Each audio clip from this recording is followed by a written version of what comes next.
Welcome back to Mindflow English. Tonight, we are embarking on a journey into the shadows of human history, a place where elegance was a gamble and beauty was a battlefield. In our modern age, we are accustomed to safety standards. We scan labels for toxins and trust that the products on our shelves won't betray us. But for 90% of human history, the most fashionable people were also the most endangered. To be elite was to be at risk. Tonight, we will explore a time when a dress could be a silent assassin and a radiant smile could literally glow with the seeds of destruction. Let us enter the flow of history and uncover the deadly elegance that defined our ancestors. Imagine the grand ballrooms of Victorian London in the mid-1800s. Under the flicker of new gas lights, the rooms were filled with women wearing stunning, vibrant green dresses. This specific shade was known as Shields green or Paris green. It was deeper, more vivid, and more hypnotic than any dye seen before. It seemed to capture the very essence of nature. But the secret behind this emerald glow was a dark one: arsenic. At the time, arsenic was the backbone of the Victorian color palette. It was used in everything from children's wallpaper to the delicate artificial flowers that adorned a lady's hair. A single ballroom gown could contain over 900 grains of arsenic, enough poison to kill dozens of people if it were ingested. Historical accounts often describe Victorian women as fragile or prone to fainting. We are told it was the tight corsets that stole their breath. But there was a more sinister cause. Imagine wearing a heavy gown that released clouds of poisonous dust every time you moved, danced, or sat down. This arsenic dust didn't just stay on the fabric, it settled into the pores of the skin, causing painful sores, chronic headaches, and extreme exhaustion. The very air in the green rooms of high society was saturated with poison. People were literally breathing in their prestige, unaware that their pursuit of the latest fashion was slowly paralyzing their internal organs. Before the green fever took hold, there was an even older obsession: the pale mask. From the marble halls of the Roman Empire to the royal court of Queen Elizabeth I, deathly white skin was the ultimate status symbol. It signaled that you were wealthy enough to never work under the sun. To achieve this ghostly perfection, the elite used Venetian ceruse, a thick, expensive paste made of white lead and vinegar. It gave the skin a smooth porcelain finish that looked like a statue. But the cost was horrific. Lead is a neurotoxin. Over months of use, it caused the skin to wither and turn gray, the teeth to rot, and the mind to descend into madness. To hide the damage, the victims simply applied more lead, creating a tragic cycle of toxic concealment. In the sun-drenched plazas of Renaissance Italy, women sought a look that was dreamy, large-eyed, and romantic. They desired pupils so wide that they looked like deep pools of water. To achieve this, they used drops made from a plant called Belladonna, which literally translates to beautiful woman.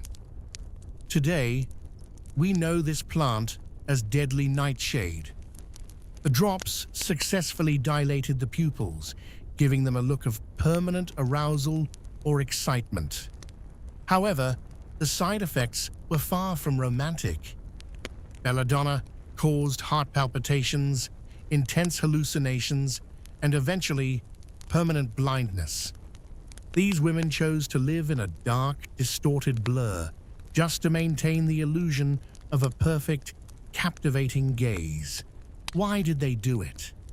Why did the most educated people in society ignore the warnings of their own bodies? As we move through these chapters, we see a recurring pattern in human psychology.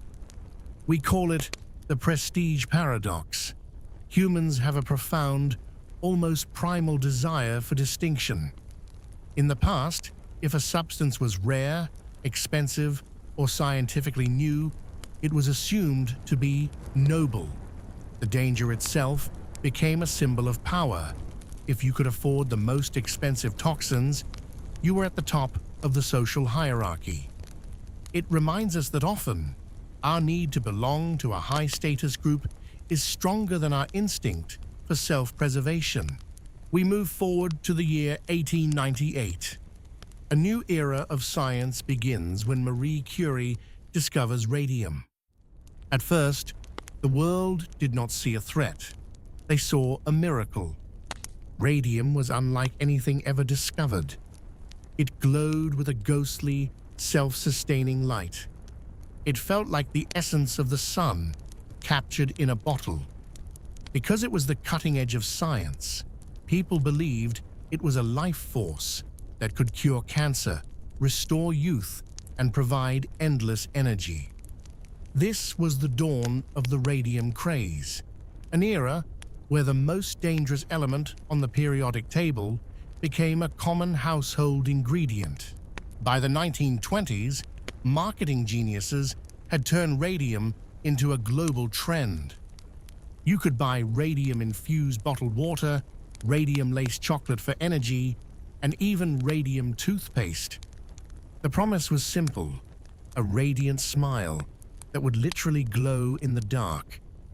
Wealthy patients paid thousands of dollars for health injections of radioactive isotopes, believing they were drinking the elixir of immortality.